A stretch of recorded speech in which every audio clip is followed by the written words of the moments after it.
Common horse training mistakes.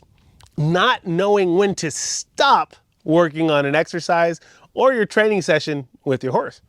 It's a common question I get all the time. It's like, how do you know when you've done enough with your horse, when they've gotten it? How do you know when it's been a good session and you can move on? Well, it's actually pretty simple, and a lot of times we're so much harder on ourselves than we need to be.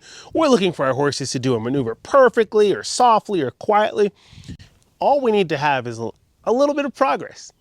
Is if when I started, my horse was stiff and I couldn't get them to back up and they were really just apprehensive, but then all of a sudden I had a little bit of pressure and my horse just takes one step, like that is progress.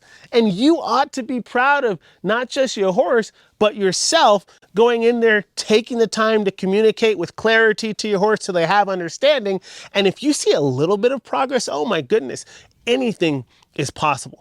Just take your time, finish on a good note when you have progress, and either move to the next kind of exercise or thing you want to work on, or, quit the session altogether and put a pin in it and call that the end until you guys pick back up and build off of that progress the next session. And if you do that, building off of even just the smallest progresses with your horse, you're going to find that it has a big impact, not only in what you're able to teach your horse, but in what they retain and continue to build off each subsequent training.